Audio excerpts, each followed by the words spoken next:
तो अब हम स्टार्ट करेंगे अपना क्लास 11th का चैप्टर बेसिक अकाउंटिंग टर्म। देखो बेटा, इसमें हमारी जो सबसे पहली टर्म है वो है अकाउंटिंग टर्मिनोलॉजी।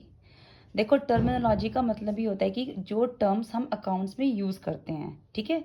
जैसे कि before recording the transaction in the books it is essential to understand these terms as these terms have their specific meaning in accounting and these basic terms are called accounting terminology. देखो, कोई भी transaction जो हम अपनी books में record करते हैं account से रिलेटेड, मान लीजिए सेल है, परचेज है, डेप्रिसिएशन है, कोई भी टर्म, तो सबसे पहले हमें उस टर्म का मीनिंग पता होना बहुत ज़रूरी होता है। उसी को ही हम बोलते हैं अकाउंटिंग टर्मिनोलॉजी। ठीक है बेटा। दूसरा है इसमें एंटिटी। देखो, एंटिटी क्या होता है कि मान लीजिए हमने कोई भी बिजनेस स्टार्ट किया, ठीक है।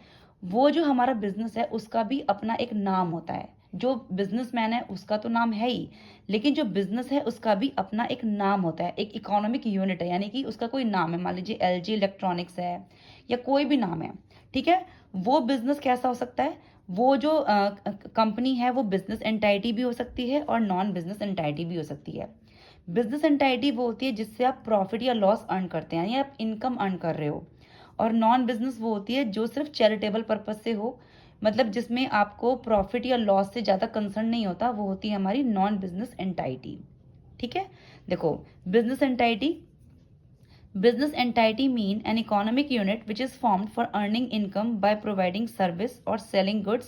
For example, LG Electronics, Wipro, Maruti Suzuki, etc. देखो, business entity वो होती है, वो business जो आपने इसलिए मेंटेन किया है जिससे कि आप इनकम अर्न कर सको, अपने गुड्स और सर्विसेज मतलब सेल कर सको। जैसे कि मान लीजिए एलजी इलेक्ट्रॉनिक्स हो गया, विप्रो, मारुति सुजुकी।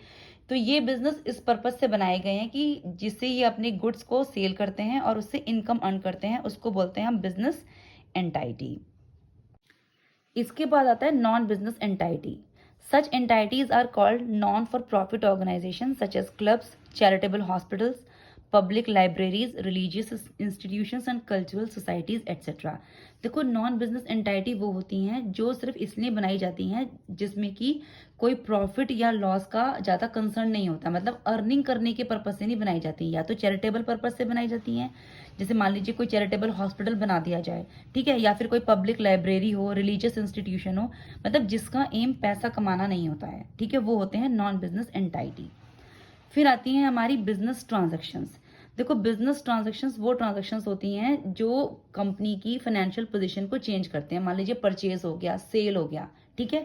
जो भी ट्रांजैक्शन आप अपने बिजनेस में कर रहे हो, ठीक है, उसको बोलते हैं बिजनेस ट्रांजैक्शंस। उस ट्रांजैक्शन को करने से आपके एसेट या कैपिटल या लायबिलिटीज में जो भी चेंजेस आते हैं, मान लीजिए आपने सेल किया, ठीक है, या आपने परचेज किया, उससे जो भी चेंजेस आपके बिजनेस में आएंगे उसको हम बोलते हैं business transaction.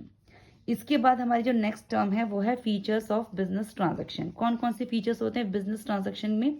It is concern with transfer और exchange of goods and services for many consideration. Business transaction का जो एक मीनिंग होता है वो ये होता है कि ये ट्रांसफर ऑफ गुड्स और सर्विसेज से रिलेटेड होता है, यानी कि आप अपने बिजनेस में या तो एक्सचेंज कर रहे हो, या तो बेच रहे हो या सेल कर रहे हो। दूसरा ये है इट हैज डुअल और to aspect, one is debit and other is credit, यानी कि किसी एक को फायदा हो रहा होगा और किसी एक को नुकसान हो रहा होगा, ठीक है। तो फीचर क्या है बिजनेस ट्रांजैक्शन का दूसरा, कि एक तो डेबिट हो रहा होता है और एक क्रेडिट हो रहा होता है, यानी एक को फायदा हो रहा होता है और एक को नुकसान हो रहा होता है। तीसरा इसमें फीचर है कि it involves an economic activity, social activity are not considered as transaction. ये बिजनेस ट्रांजैक्शन का मीनिंग होता है जिसमें कि पैसे का लेन देन हुआ हो, यानी इकोनॉमिक एक्टिविटी हुई हो। सोशल एक्टिविटी को हम कंसर्न नहीं करते हैं बिजनेस ट्रांजैक्शन में। जैसे कि मान लीजिए एक्स ने परचेज किया है एक गिफ्ट अपने फ्रेंड के लिए, ठीक है, तो वो बिजनेस ट्रांजैक्शन नहीं है, वो एक सोशल एंगेजमेंट है। बिजनेस ट्रांजैक्शन क्या होता है कि जैसे मान लीजिए अपने बिजनेस के लिए कोई लैपटॉप परचेज कर लिया, कोई बिल्डिंग परचेज कर ली, या मान लीजिए कोई कोई आपने कोई चीज सेल की है, कोई बिल्डिंग सेल की है या कोई फर्नीचर सेल किया है, तो जो बिजनेस ट्रांजैक्शंस हैं वही इसमें इन्वॉल्व होते हैं, सोशल एक्सपेरिमेंट इसमें इन्वॉल्व नहीं होते हैं। इस दूसरा है इसमें बिजनेस ट्रांजैक्शंस में be classified into two types, external and internal. Business transactions कैसी होती हैं? दो तरीके की होती हैं। पहली होती है एक्सटर्नल और दूसरी होती है इंटरनल। देखो, एक्सटर्नल वो होती है जो दो बिजनेस के बीच में होती है, यानी दो फर्म के बीच में हो, सेल हो, परचेज हो, एक फर्म ने बेचा दूसरी ने खरीदा, इसको बोलते हैं एक्सटर्नल ट्रांजैक्शन। और इंटरनल ट्रांजैक्शन वो होती है जो एक ही बिजनेस के अंदर हो रही होती है। जैसे मान लीजिए डेप्रीसिएशन, सपोज करो आपने कोई मशीनरी खरीदी, आप उसको यूज़ कर रहे हो, अपने ही बिजनेस में यूज़ कर रहे हो, तो जब जैसे जैसे आप उसे यूज़ करते जाओगे वैसे वैसे उसकी मार्केट वैल्यू जो है वो रिड्यूस होती जाती है, ठीक है, यानी कि डेप्रिसिएट होती जाती है। तो उसको हम बोलते हैं इंटरनल ट्रांजैक्शन, ठीक है, जो बिजनेस के अंदर ही चल रही होती है उसको बोलते हैं इंटरनल ट्रांजैक्शन। और एक्सटर्नल ट्रांजैक्शन वो होती है जो दो फर्म के बीच में होती है, यानी कि मान लीजिए एक फर्म ने कोई चीज़ सेल की है और दूसरी उसे परचेज कर रही है, उसको बोलते हैं एक्सटर्नल ट्रांजैक्शन।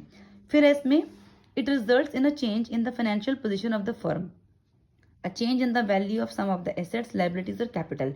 यानी कि कोई भी फाइनेंशियल चेंज जो फर्म के अंदर आता है उसे बिजनेस ट्रांजैक्शन बोलते हैं।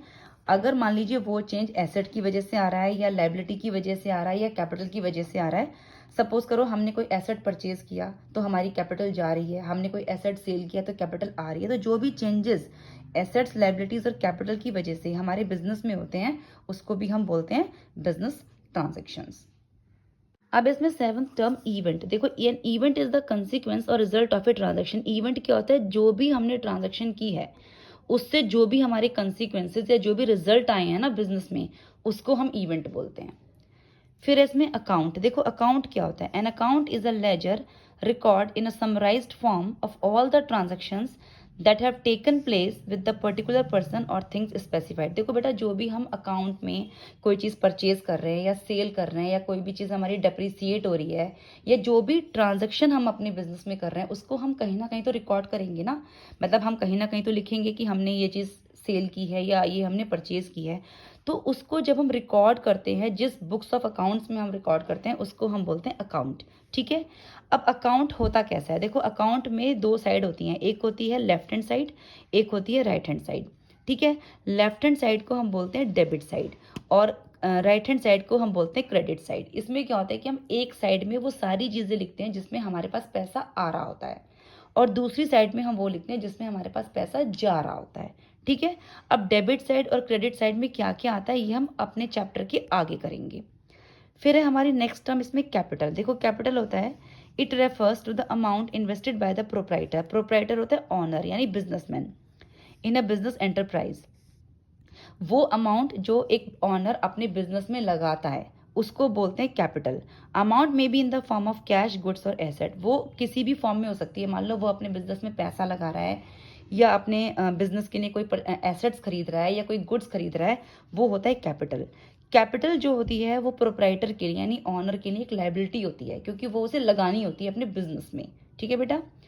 कैपिटल का जो फॉर्मूला होता है वो होता है एसेट्स माइनस लायबिलिटीज। इसके बाद आते हैं हमारे नेक्स्ट टर्म जो कि है ड्राइंग्स। देखो ड्राइंग्स वो होता है कि मान लीजिए ऑनर जो है वो बिजनेस का पैसा या बिजनेस का कोई सामान, वैल्यू ऑफ गुड्स या कैश, अपने पर्सनल यूज के लिए अपने बिजनेस से निकाल लेता है। या मान लीजिए उसने कोई पैसा है वो अपने पर्सनल यूज के लिए निकाला, पर्सनल यूज के लिए गाड़ी खरीदी, बिजनेस से पैसा निकाला, जो वो बिजनेस में यूज नहीं कर रहा, गाड़ी किसने यूज कर रहा है, अपने पर्सनल यूज के लिए यूज कर रहा है, उसको हम ड्राइंग्स बोलते हैं। या मान लीजिए कंपनी का कोई लैपटॉप है और वो कंपनी के लिए यूज़ नहीं कर रहा है, वो अपने निकाल के उसको घर ले जाता है और घर के पर्पज से यूज़ कर रहा है, तो उसको हम बोलते हैं ड्राइंग्स। मतलब वो पैसा और वो वैल्यू ऑफ गुड्स जो कि ऑनर, बिजनेस का ऑनर बिजनेस से निकाल के अपने पर्सनल यूज़ के लिए यूज़ करे, उसको हम बोलते हैं ड्राइंग्स।